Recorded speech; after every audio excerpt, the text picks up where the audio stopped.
السلام علیکم ناظرین، میں ہوں الوینا اور آپ دیکھ رہے پروگرام انسائیڈ دی نیوز۔ ناظرین، آج کے پروگرام میں بات کریں گے FATF کے حوالے سے پاکستان اب بھی جو ہے گرے لسٹ میں شامل ہے، ساتھ ہی ساتھ کچھ یہ بھی گفتگو کریں گے جس طرح بھارت کے حوالے سے اگر ہم دیکھیں یورینیم ایکسپورٹ کا معاملہ، اللیگل ٹریڈ کا معاملہ جو کہ ایک یورینیم مارکیٹ کے حوالے سے ہے، وہ ڈائریکٹلی تو FATF کے ساتھ ایسوسیٹڈ نہیں ہے۔ FATF جو ہے اس کے لیے واچ ڈاگ نہیں ہے، کوئی ایک ڈفرنٹ جو ہے انٹرنیشنل باڈی اس کے لیے جو ہے ایز اے واچ ڈاگ اپنا رول پلے کرتی ہے، لیکن ساتھ ہی ساتھ یہ بھی بہت ایک اہم پہلو ہے جس کے اوپر گفتگو ہو سکتی ہے، یا FATF کو اپنا ریویو پروسیس جو ہے وہ دوبارہ سے بہتر کرنا چاہیے بھارت کے حوالے سے بھی، کہ یورینیم کے ایک اللیگل مارکیٹ کیا یہ کریکٹ ہے، کیا یہ انٹرنیشنل لاز کی وائلیشن نہیں ہے، اور وہ یورینیم کا جو تمام تر ٹریڈ ہے کیا وہ منی لانڈرنگ کے لیے استعمال کیا جا رہا ہے یا پھر وہ ٹیرر فائنانسنگ کے لیے استعمال کیا جا رہا ہے۔ ساتھ ہی ساتھ جو ایک بڑی تعداد میں FIRs بھی ہوئی، لوگوں کو بھی اریسٹ کیا گیا، اس تمام تر سیناریو میں FATF آخر اس پر کیوں خاموش ہے؟ پاکستان سے بھی جو ہے یہی سوال اٹھایا گیا FATF کے حوالے سے کہ آخر بھارت کے لیے اتنا سافٹ کارنر کیوں، جس کے اوپر FATF کے جو پریزیڈنٹ ہے انہوں نے بڑا ہی ڈپلومیٹک جواب دیا، اور انہوں نے کہا کہ میڈیا رپورٹس تو وہ جانتے ہیں لیکن وہ پرسنلی اس کیس کے اوپر کیونکہ ان کا اپنا ہوم ورک نہیں ہے تو اس پر ڈیبیٹ نہیں کر سکتے۔ تو ایک بار پھر واضح ہو گیا کہ بھارت کی لابنگ FATF کے معاملے میں کافی مضبوط ہے، بھارت کی میڈیا پالیسی کافی مضبوط ہے، پاکستان FATF کے اوپر شاید میڈیا پالیسی اتنی اسٹرکٹ نہ بنا سکا، یا پاکستان کا میڈیا اس کے اوپر اپنا فالو اپ نہیں رکھ سکا، نہ ہی اپنے نیشنل انٹرسٹ کے اوپر اتنی گفتگو کر سکا انفارچونیٹلی۔ دوسری جانب اگر ہم دیکھیں تو 26 پوائنٹس کے اوپر جو ہے FATF کے پاکستان نے اس کے اوپر کام کر لیا، کچھ ہی پوائنٹس 3-4 پوائنٹس جو ہیں پرٹیکولرلی وہ رہ گئے ہیں جس کے اوپر پاکستان نے اس کے اوپر کام نہیں کیا۔ ساتھ ہی ساتھ اگر ہم لاز کی بات کریں تو 17 لاز کو جو ہے انیکٹ کیا گیا منی لانڈرنگ کے حوالے سے، ٹیرر فائنانسنگ کے اوپر بھی جو ہے پاکستان نے پچھلے 3 سال سے بھی زائد کے عرصے میں جو ہے پاکستان نے کام کیا ہے اس کے اوپر، لیکن اب بھی پاکستان گرے لسٹ میں موجود ہے۔ سوال یہ پیدا ہوتا ہے گرے لسٹ میں رہنے سے آخر کیا امپیکٹ ہوگا؟ گرے لسٹ میں رہتے ہوئے تو پاکستان ڈفرنٹ جو یورپین یونینز ہیں یا ڈفرنٹ ٹریڈ یونینز ہیں اس کا حصہ ہے، اور امپورٹ ایکسپورٹس بھی چل رہی ہے، کیا یہ واقعی پاکستان کے اوپر امپلیمنٹ کرے گی، اور کیا FATF امپیکٹ کریٹ کر سکتا ہے پاکستان کے حوالے سے، جہاں پہ پاکستان اپنا ایک پیوٹل رول پلے کر رہا ہے پاک افغان US افغان ڈائلاگ کے حوالے سے؟ آخر پاکستان کو کیا بلیک میل کیا جا سکتا ہے FATF کے حوالے سے؟ کیا جو US ہے وہ پاکستان سے جو بیسز ہیں ایئر بیسز وہ زبردستی شاید لینے کی کوشش کیا کر سکتا ہے، یا پاکستان کی سوورنٹی اس چیز کی اجازت دیتی ہے یا نہیں؟ اس کے اوپر بھی ڈیٹیل کانورزیشن کریں گے، اور مزید پروگرام میں ہم گفتگو کریں گے قومی اسمبلی کے حوالے سے بھی، فائنینشیل بل 2021 to 2022 کے حوالے سے جو کہ کثرت رائے سے منظوری جس کی ہو گئی ہے، اس پہ کیا ہمارے مہمانوں کا سٹانس ہے، اور آصف علی زردائی صاحب جو ہیں وہ ان کا پنجاب کا دورہ کیا موٹیو ہیں، کیا اچیو کرنا چاہتے ہیں، اور اس پہ اور مزید جو نیشنل پالیٹکس اس کے اوپر بھی گفتگو کریں گے۔ ہمارے ساتھ پروگرام میں موجود ہے ریحان ہاشمی صاحب، MQM پاکستان سے، آپ کو پروگرام میں خوش آمدید کہتے ہیں۔ ہمارے ساتھ موجود ہیں پروگرام میں سینیٹر ڈاکٹر کریم خواجہ صاحب، پیپلز پارٹی سے، آپ کو پروگرام میں خوش آمدید کہتے ہیں۔ دونوں مہمانوں کو السلام علیکم۔ ریحان صاحب، سب سے پہلے میں آپ سے جاننا چاہوں گی جو بل ہے قومی اسمبلی میں، فائنانس بل 2021 to 2022، اس کے حوالے سے آخر آپ کیا کہیں گے؟ کثرت رائے سے منظوری اس کی دے دی گئی ہے۔ بسم اللہ الرحمن الرحیم۔ دیکھیں، ماضی میں جب جو سلسلہ ہے ابھی خاص طور پر فائنینشیل بل کے حوالے سے، جو فائنینشیل برڈن جو موجودہ گورنمنٹ سہ رہی ہے، اچھا یہ پچھلی گورنمنٹ اور اس سے پچھلی گورنمنٹ اور اس سے پچھلی گورنمنٹ کا ایک بیگیج ہے جو کہ کیری ہوتا ہوا آگے آ رہا ہے۔ نو ڈاؤٹ کہ فائنینشیل برڈنز موجود تھے، ہمیں توقع یہ تھی کہ اور بھی مزید چیزوں میں ریلیف ملتا۔ ایز اے پارٹی ہم یہ چاہ رہے تھے کہ عام آدمی کو روٹ لیول پر جس طرح انفلیشن بڑھی ہے، جس طرح کنزیومر پرائز انڈیکس اگر آپ دیکھیں اس کے اندر تبدیلی واقع ہوئی ہے، تو اس طرح یقیناً ریلیف نہیں ملا۔ اس کے بہت سارے محرکات ہیں، بہت سارے موٹیوز ہیں۔ جی، CPI کی آپ بات کر رہے ہیں، وہ تو جس طرح اس میں بہت ساری جو ہے ڈفرنٹ ایریاز اس کے ساتھ انٹر کنیکٹڈ ہیں، کیا وہ تمام طرح اس میں پروونشل جو ایریاز وہ بھی کنیکٹ ہوتے ہیں؟ اس کے حوالے سے کیا کہیں گے آپ؟ دیکھیں، اس میں کوئی شک نہیں کہ 18ویں ترمیم کے بعد خاص طور پر صوبوں کو خود مختاری ملنے کے بعد اور ڈی سینٹرلائزیشن کے بعد اس کو جس طرح مینیج ہونا چاہیے تھا گورنمنٹ لیول پر اور فیڈرل گورنمنٹ اور پروونشل گورنمنٹ کا جس طرح ایک ورکنگ کوآرڈینیشن ڈیولپ ہونا چاہیے تھا، اس طرح نہیں ہوا ابھی تک۔ حالانکہ وہ ڈی سینٹرلائزیشن بھی نہیں ہے، کیونکہ 18ویں ترمیم بنیادی طور پر UC کی سطح تک ڈیولوشن آف پاور کی بات کرتی ہے، لیکن خاص طور پہ سندھ میں انفارچونیٹلی وہ صوبے نے اپنے حد تک مرکوز رکھ لیا. اچھا اس کو مزید ڈی سینٹرلائز ہونا چاہیے تھا. اچھا اب یہ تو ہو گئے اتھارٹیز کے ڈسٹریبیوشن. اب جہاں تک بات بچی کہ اس اتھارٹی کی مس یوز ہونے کی وجہ سے جو فائنینشیل امپیکٹ آ رہا ہے وہ بھی آپ کے سامنے. صوبے ٹیکس کلیکشن کا میکینزم ہو یا ایکسپورٹ پالیسیز کو ڈیفائن کرنے کے حوالے سے ہو, پروسیسنگ زونز کے ساتھ کوآرڈینیٹ کرنے کے معاملات ہوں, یا ماس ٹرانزٹ کو مؤثر کرنے کے معاملات ہوں, یا ایون کہ آپ انرجی کنزمپشن اور انرجی پروڈیوسن کے حوالے جنریشن کے حوالے سے بات ہو جی, تو وہ تمام چیزیں امپیکٹ تو ڈالتی ہیں. تو کی پرفارمنس انڈیکیٹرز اگر آپ آئیڈینٹیفائی کریں گے تو اس میں صوبوں کی وجہ سے بھی یقینی طور پہ امپیکٹ پڑتا ہے, اور وہ پڑا ہے, ہم دیکھ رہے ہیں. اور میرا خیال ہے ذاتی طور پہ کہ کم از کم 10 سال لگیں گے آپ کو اس فائنینشیل برڈن سے نکلنے کے لیے.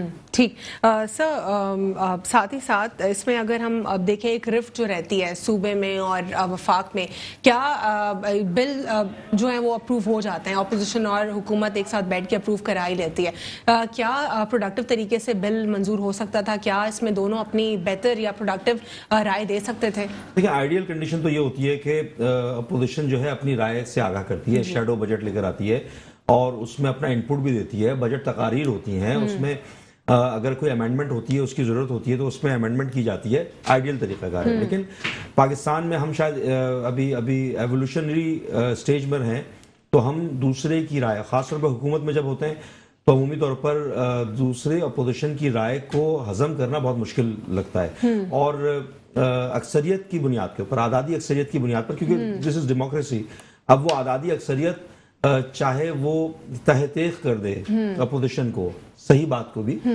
یہ انفارچونیٹ ہمارا کلچر ہے. لیکن موجودہ ابھی جو سلسلہ چل رہا ہے اس میں میرا خیال ہے کہ پاکستان کو تو ٹائم لگے گا ان تمام چیزوں کو امپلیمنٹ کرنے میں. پاکستان کی پولیٹیکل جو انسٹیٹیوشن ہے اس کو ڈیولپ ہونے میں ٹائم لگے گا, اور جو اس کو فروغ دینا چاہیے, جو اس کو مانیٹر کر رہے ہیں جو ارباب اختیار, ان کو بھی موقع دینا چاہیے پولیٹیکل انسٹیٹیوشنز کو کہ وہ ڈیولپ ہوں, وہ اپنے پیر پہ چلنا شروع کریں. ٹھیک, سینیٹر کریم خواجہ صاحب, فائنانس بل کے حوالے سے, نیشنل فائنانس بل کے حوالے سے کیا کہیں گے آپ؟ دیکھیں فائنانس بل سے تو ہم مطمئن نہیں ہیں. نمبر ون بات, آج بھی جو ایک طریقہ کار ہوتا ہے, ریان صاحب اور میں پارلیمنٹ میں رہے ہیں, لوور ہاؤس اور اپر ہاؤس میں, ہوتا یہ ہے کہ جب بل آتا ہے وہ سینٹ میں جاتا ہے, پھر سینٹ جو ہے اپنی چیزیں دیتا ہے. سینٹ میں بھی بڑے ایشوز ہوئے ہیں جو پھر وہ آتا ہے یہاں دوبارہ اسٹینڈنگ کمیٹی میں آتا ہے نیشنل اسمبلی کی. اس کو انہوں نے وہ چیزیں بھی منظور نہیں کی ہیں جس میں صوبوں کو بڑا اعتراض ہے. اس کے بعد وہ جس طرح آج بل منظور ہوا ہے اس میں بھی آپ دیکھیں کہ 138 تھے اور 32 ایم این ایز غائب تھے. تو اگر وہ 32 اور 138 کر لے اور 172 ان کو ملے ہیں تو 2 ووٹ کے ڈفرنس سے وہ جو ہے بل پاس ہوا ہے. تو سر جو ریان ہاشمی اگر سچائی کرتا تو اس کو گرا دیتے. نہیں اگر 2/3 میجورٹی کی بات کرتے ہیں, نہیں میں تو بل کی بات کر رہا ہوں, بل آج کے بل کی بات کر رہا ہوں. ان کے 172 فگر آئی ہے, ٹھیک ہے, اپوزیشن کی آئی ہے 138. 32 جو ہے ایم این ایز اپوزیشن کے غائب تھے, ٹھیک ہے نا, اور اگر وہ 32 آتے تو 170 ہوتے. تو اگر ریان ہاشمی ہمت کرتا ہے تو ہم اس کو گرا دیتے, مگر یہ فی الحال جو ہے کیا کریں, بلا کچھ تبصرہ نہیں کریں گے ان پر. اچھا, تو یعنی الائز اگر سپورٹ نہ کرتے تو آپ کہہ رہے ہیں پھر اپروول نہ آ سکتا؟ نہیں ہو سکتا تھا, کیونکہ دو کا ڈفرنس ہے. اور لیکن آپ لوگ کو لگتا ہے کہ آپ لوگوں نے کچھ کیٹیگوریکلی کچھ ایسی چیزیں یا نکات پیش کیے کہ اور آپ لوگ اس کو جو ہے تاکہ اپوز کر سکیں, کچھ ایسے پوائنٹس تھے آپ لوگوں کے پاس؟ ہمارے پروپوزل جو ہیں جو اسٹینڈنگ کمیٹی میں ہیں, جی, سینٹ میں بھی اپوزیشن کی اور نیشنل اسمبلی کی سینٹ کمیٹی میں ہمارے ایکسپیرینس ایم این ایز ہیں, انہوں نے چیزیں ڈالی, مگر انہوں نے جو ہے وہ وزن نہیں دیا. انہوں نے ایسی آج بھی جس طرح انہوں نے کاؤنٹنگ کی ہے وہ بھی, یعنی آپ کہہ رہے ہیں کہ پوائنٹس آپ لوگوں نے سجیسٹ کیے, آپ لوگوں نے جی بالکل آپ دیکھیں بات سنیں. جی, آج جو میں بات کر رہا ہوں یا ریان ہاشمی بات کر رہے ہیں, ویب سائٹ پر چیک کی جا سکتی ہے. نیشنل اسمبلی کی ویب سائٹ ہے, سینٹ کی ویب سائٹ ہے, اس میں جھوٹ تو ہے ہی نہیں سر. تو لیکن اس میں آپ کو کیا لگتا ہے کہ کیا پرابلم ہو سکتا ہے اگر آپ لوگوں نے کچھ پوائنٹس سجیسٹ کیے تو آخر کیوں اس کے اوپر جو ہے ریویو نہیں کیا گیا؟ دیکھیں بلوچستان کا چیف منسٹر کہتا ہے کہ 4:30 بجے بجٹ آیا, ہمیں بجٹ ملا ہے 3:30 بجے, اور ہم نے بھی نہیں دیکھا, اپوزیشن کیا دیکھے گی؟ تو وہی چیزیں یہاں ہیں, اس سے زیادہ میں کچھ نہیں کہوں گا.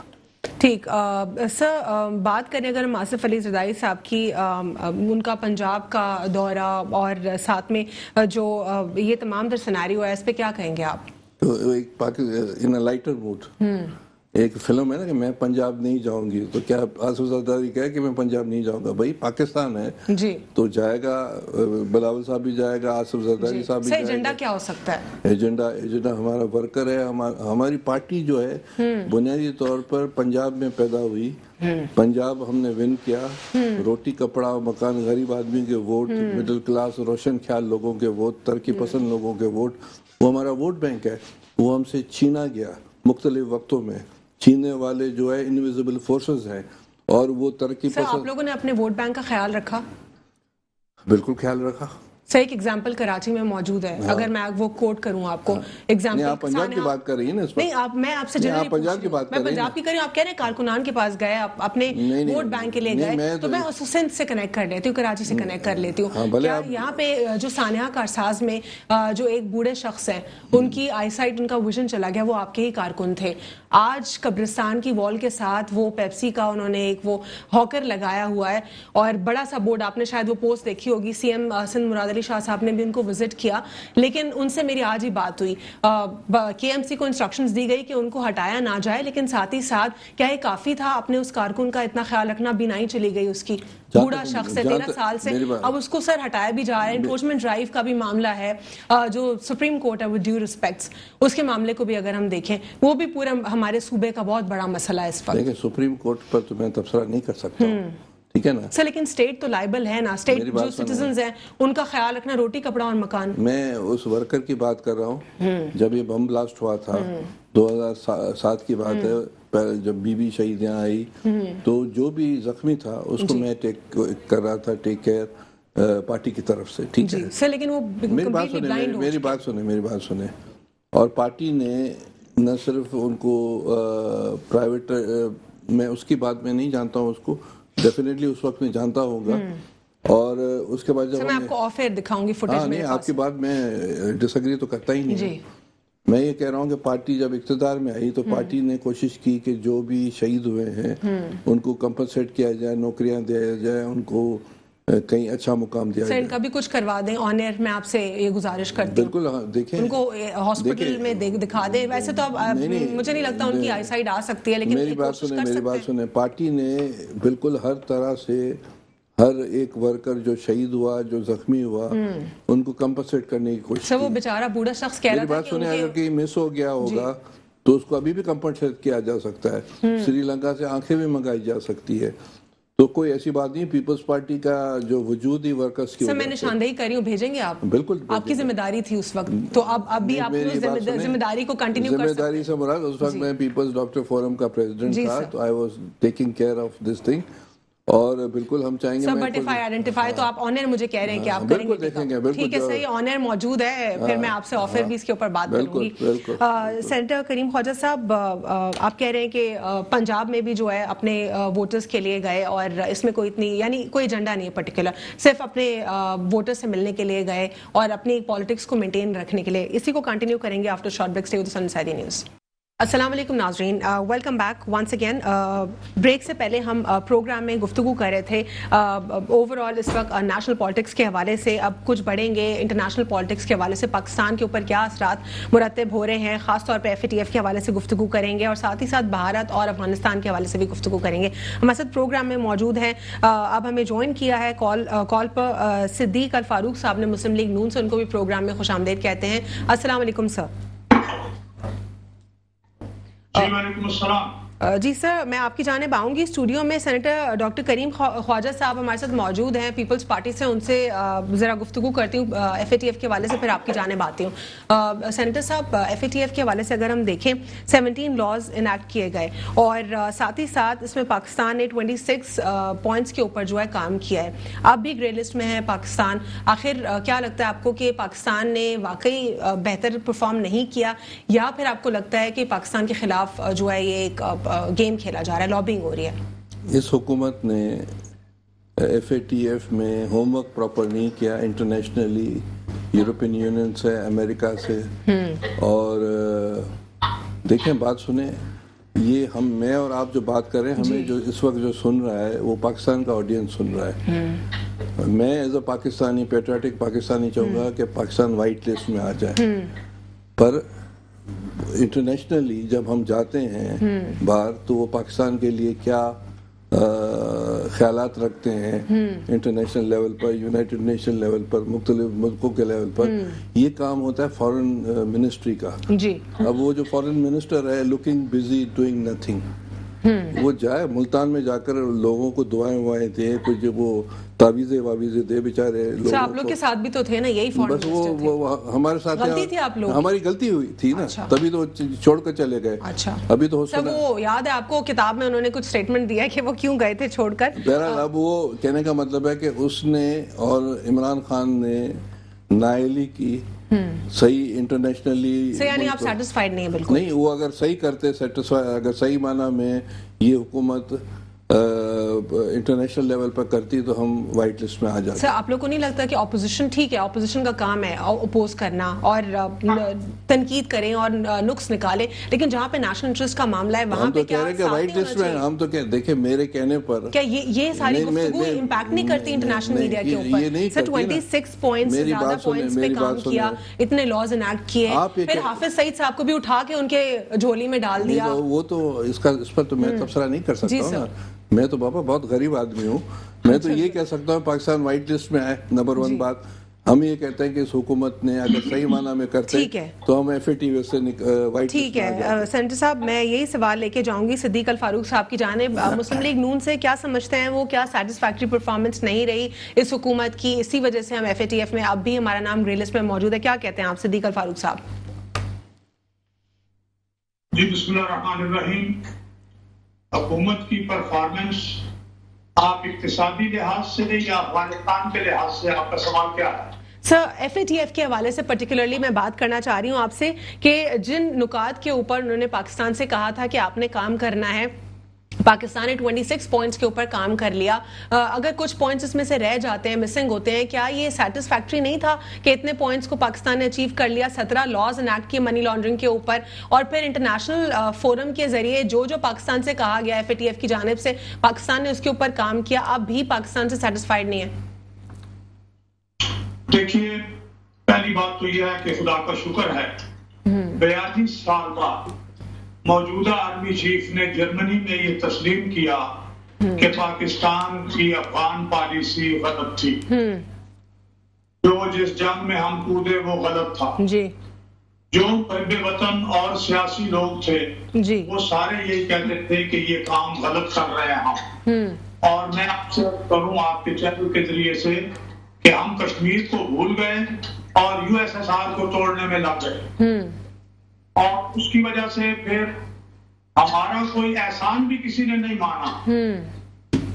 یعنی اسی عرصے میں 82 میں 89 میں اپنا 79 میں یہ معاملہ شروع ہوا اور 3 سال بعد وہ بھارت جو USSR کے ساتھ تھا اس نے ہم سے سیاچن بھی چھین لیا. اب کہا جاتا کہ وہ متنازع تھا، تو اگر متنازع پہ بھارت کو قبضہ کرنا، بھارت بھی قبضہ کر لیا تو ہم بھی تو قبضہ کر سکتے تھے نا. ہم سے سیاچن چلا گیا، کشمیر ہم لے نہیں سکے اور آج تک ہم دہشت گردی کا شکار ہیں.